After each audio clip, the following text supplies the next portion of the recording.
Hello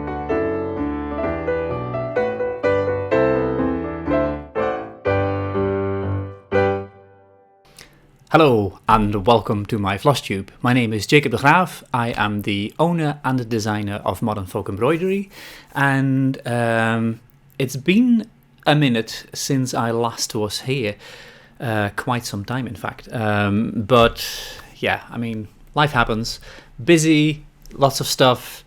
It happens, doesn't it, when you just don't feel like sitting down in front of a camera chatting away.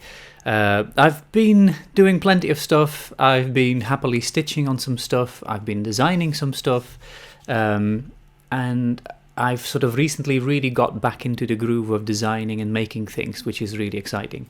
But I thought, like, it has been way too long since I last sat down and did a little Flosstube. So I thought, like, let's do that today, just make a video and show you my latest designs. So today is going to be not a super long video. I'm just going to talk through a couple of the new designs, and then come later videos I'm going to go a little bit more in depth on one or two of the designs. But yeah, let's kick off right now, shall we? The first one that I want to share with you is a Groningen sampler. I was very excited that this came at auction a while ago, and I managed to scoop this one up. This is MARTJE KLAASSENS BOEREMA, and she stitched this between 1833, when she was a little girl, and 1841. Those are the dates on the sampler, and you can see it's a typical Groningen sampler. It's got gorgeous, nice, big letters. There's no crowned G, which is typical for the Groningen samplers, but a lovely, quite simple, but a lovely little border around it, alphabets, and a gorgeous windmill, and a little fruit tree. I am going to do a special episode on this sampler fairly soon, I hope. But this was super exciting to actually find this girl, because as you can see, she did not put her name on the sampler, just some random letters.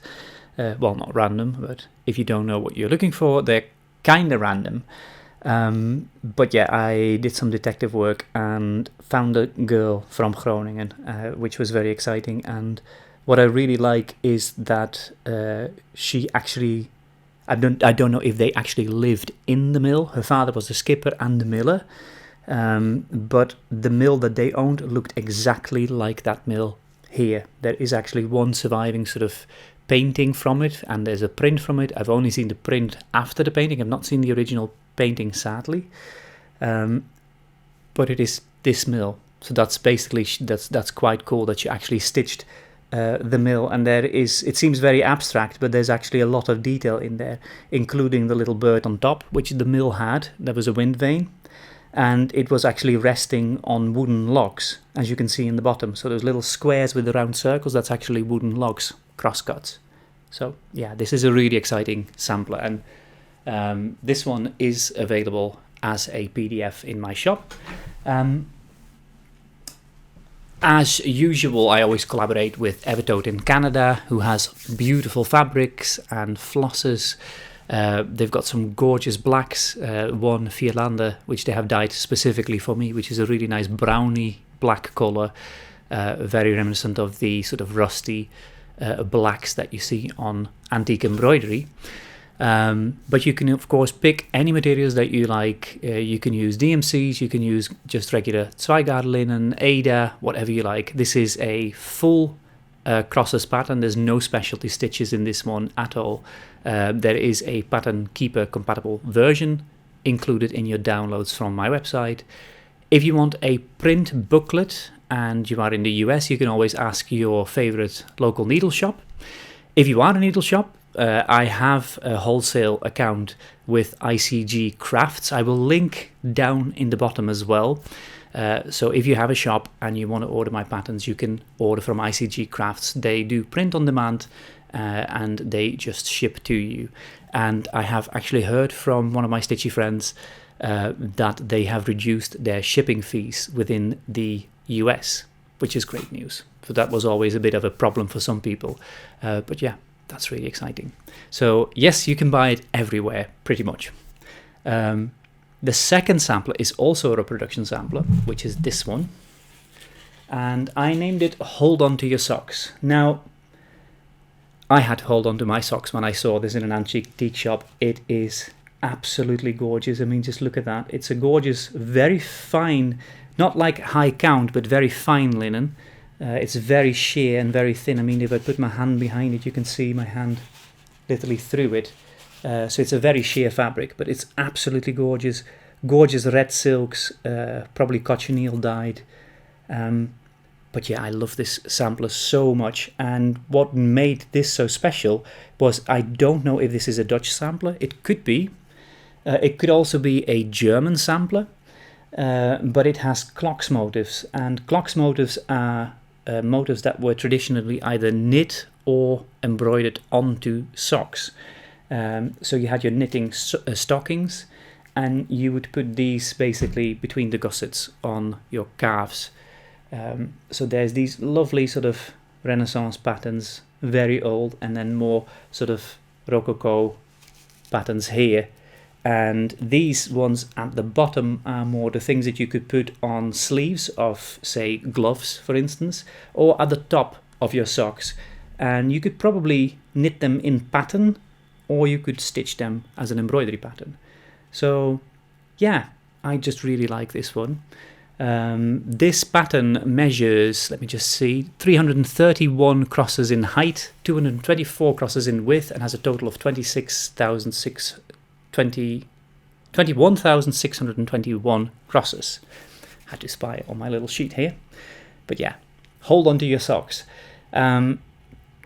Yeah, this was a super exciting find. It doesn't happen a lot that I buy things in antique shops, but this one was a very special find. So I was very, very excited to find this one. I will talk a little bit more about clocks samplers in a different future episode, because I was preparing this video and I was like, if I do this justice, this video is going to be a couple of hours. So we're not going to do that. We're just going to show you some new designs today. And there will be more later going in depth in this one, in clocks samplers, in Groningen samplers, because I have a few other Groningen samplers in my collection as well. One of them is super not special. The other one is extremely special. And when I say that, I don't want to do, I don't want to do a disservice to the girls who stitched them. But it's basically like a 20s or something like that, a red schoolgirl sampler, very basic. And the other one is a very detailed, free stitching, colours and everything. It's absolutely stunning, and it's such a fascinating thing to see 2 different time periods what girls were making in this province. The next pattern that we're going to talk about is one that I have just finished. I started this pattern about a year ago, I think. I'll pop it up here. This is the Cologne Cathedral mosaic. Of course, it's not the full Cologne Cathedral mosaic for those who have been in Cologne Cathedral. It's a very, very small detail of the floor there. Now, in the booklet I talk about this as well, but one of the things that I really like about living in the Netherlands is that you have such freedom to travel. You can just jump on a train and a couple of hours later you're in a completely different part of Europe, and it's just super exciting. Cologne, for instance, is about 3.5 hours away from Rotterdam by train, which is not that far when you think about it. And when you step out of the train station there, it's such an amazing experience, because you step out of this huge, very busy. It's not, I'm not a fan. Sorry, Cologne, I'm not a fan of your train station. But then sort of the doors open, and the first thing you see is this immense, magnificent Gothic cathedral rising up on this big square in front of you. But it is a stunning cathedral, and I've been quite a few times. Every time we go to Cologne, I do want to have a little look inside. And the last time we were there was with my family from India, and we were walking around the cathedral, and the thing that happens when you're in a cathedral, and especially a Gothic one, and this is actually what the Gothic cathedral wants you to do, is raise your eye upwards. and that's of course both symbolically and literally to sort of do that raise your gaze upwards thing. And the windows are spectacular, the light is beautiful, the sculptures are beautiful, so there's always something on the ceilings and things to see. This time, however, I looked more at the floor and I noticed these beautiful mosaics, and I knew nothing about them, and I only recently figured out that Villeroy and Boch actually made the mosaics, and they're ceramic mosaics, so it's not glass or any other material, it's just ceramic. And they were done in the 1800s, I believe, the late 19th century, that they made this whole massive mosaic there in the cathedral. And I knew Villeroy and Boch only from pretty sort of 1950s and 60s, really nice earthenware, quite minimal, strict looking, beautiful earthenware that was around when I grew up. But yeah, apparently they have been doing the Cologne Cathedral mosaic, which is absolutely stunning. When I got home, I was so inspired. I had taken lots of photos in the cathedral, and I started the design. And then, of course, as things go, the next shiny thing came along. I forgot completely about the pattern. And it was yesterday that I sat down, looked at a few things. I was looking something up, and this old pattern popped up on my screen. And I was like, have to finish this one. So I sat down and I actually finished it, made the booklet, illustrated it, and I'm really happy with how the booklet is looking. So yeah, this is very exciting to sort of just work on this one. But I have to warn you, it is a beast. It is 397 crosses high and wide, and has a total of 56,441 crosses. So it is quite a project. If you want to do it full cover, that's also possible, but just be warned that about 100,000 extra crosses will be added to the chart if you do that one. If I were to stitch it, I probably won't, but if I were to stitch it, I wouldn't go full cover myself. It's a lot of work. It would be spectacular, though. I think it would be quite exciting to sort of see this thing stitched as a full cover big cushion or something like that. But yeah, I'm really pleased with how this design came out, and it has that sort of really sort of that distinct mosaic feel to it. On to the next pattern. I love dragons. I've got a dragon pattern already, which I later found out was actually a wyvern and not a dragon. But hey ho, it was always told that it was a dragon, and books always mention as well that the pattern is a dragon, but it is actually a wyvern. This, however, is a true dragon, and it is called Never Laugh at Live Dragons. And I named it after a little quote from The Hobbit, in which Bilbo, they're in the mountain, and there's the whole thing with Smaug, the evil dragon, sitting on his hoard, and Bilbo is feeling quite smug. And the quote is, "He had been feeling rather pleased with the cleverness of his conversation with Smaug, but his mistake at the end shook him into better sense. 'Never laugh at live dragons, Bilbo, you fool,' he said to himself, and it became a favourite saying of his later and passed into a proverb." Yeah, I love the Hobbit. It's a great book. It's a nice quick read as well, not like The Lord of the Rings, which is amazing as well, but you need to take a bit of time for that one. But like The Hobbit, this is a small pattern. The other one, Cologne Cathedral, is probably a bit more Lord of the Rings size. This is nice bite size, Hobbit size. It's 95 crosses high, 131 crosses wide, and 4,619 crosses in total. So that's quite doable. I mean, it's not the biggest, hugest chunk thing ever. For this one, I was actually inspired. I was going through images on the Rijksmuseum website, the museum in Amsterdam, and for some time I had sort of marked this black and white print. It was like a folk art print from the 19th century, actually, and it looks very medieval when you look at it, but it was actually only 19th century. And I loved it. It was such a funny looking weird little dragon. And in the original illustration it was eating a man as well, which was quite humorous, because it looked really ridiculous because it was sort of half in its mouth and its sort of feet were dangling out. But yeah, it was just random, and there was something comical about its ridiculousness. It has a fishtail, it has these weird sort of web finger things at the front and then claws at the back. And I thought it looked a bit ridiculous, but then I was reminded never to laugh at live dragons because they do have a bite and they're very vicious creatures. On to the next one. That's the last two patterns that I want to show and talk about today. The first one is a little red spring sampler, which I'm quite excited about. Again, it's not too big, that one. 151 crosses high and wide, 5,774 crosses in total. So it's quite doable as well. A little bit bigger than the dragon one, but still fairly small. And inspiration actually came from an antique sampler. And it looks nothing like this sampler, by the way. And before you ask, I'm not going to chart this one because it's a lot of freehand embroidery, lots of specialty stitches and lots of things. To be honest with you, I personally wouldn't know where to start, but I absolutely love this sampler. It's from Denmark. Now, I really hope that there's not too much glare. I think if I do this, you might be able to see it. I'll probably rotate it a little bit as well. But it has this really lovely farmstead here at the bottom. There's a little chicken and a big bird in a tree. I always think it looks a bit like a Celtic harp. There's a little mausoleum or something, very cheerful.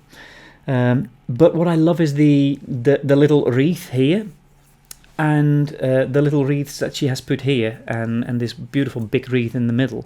So that sort of became a starting point because this is hanging on my wall behind my computer. So every day I look out on this sampler, and it gives me great joy, this one. I've had it for a little while now, but what is interesting is that I charted a pattern called MIDSUMMER sampler, I think it was, and that's been out for quite some time now. But that has pretty much this guirlande thing happening on it, and a wreath as well, which is really quite fun. That one is a little bit bigger, has a little bit more stitching, but I'll put a picture up as well here. But that design basically, that sort of shares a lot of designs from this one, and of course that one was inspired by Scandinavian things. So I was quite happy to see later that the guirlande thing was not just something that I made up, but it's actually something showing up on Danish samplers at least. The last one. This is the Queen of the May. It's here again. And like I said, all of the patterns are available as PDFs from my website. Ask your local needle shop if you can get them. They just have to register, which is completely free with ICG. You just need to be a craft business if you want to order from ICG, and then you can order from them, and then they ship it to you. The Queen of the May is 169 crosses high, 145 crosses wide, and 10,144 crosses in total. It's not a huge piece, it's not super small either, but it's sort of a nice in-between little design. It's so boring when you say I'm quite excited about this, but I was really excited when I was going through these books of Italian lacework, and there was a little pattern in there of a lady in a triangular thing, and she had these branches above her head like that, and I thought it was so lovely how she looked, and it reminded me a little bit about the old pagan traditions of May celebrations and stuff, and it reminded me of Fraser's book The Golden Bow, which I read bits of many years ago.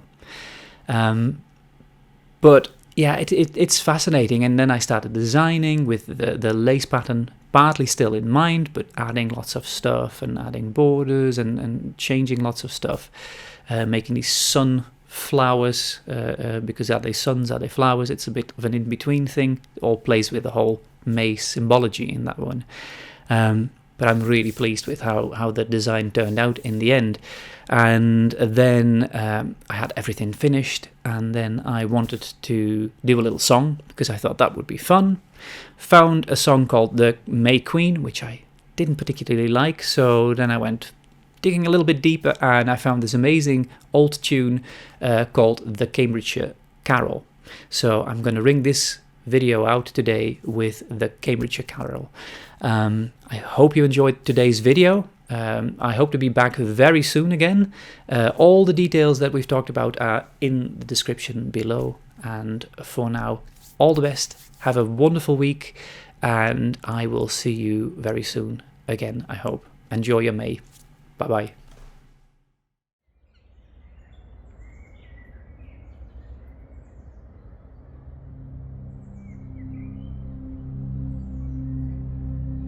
Arise, arise, you pretty fair maids, and take your May bush in.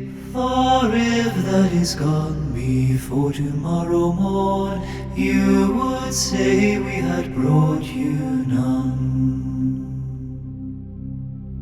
Oh, the hedges and fields are growing so green as grass can be. Our Heavenly Father watereth them with His heavenly dew so sweet.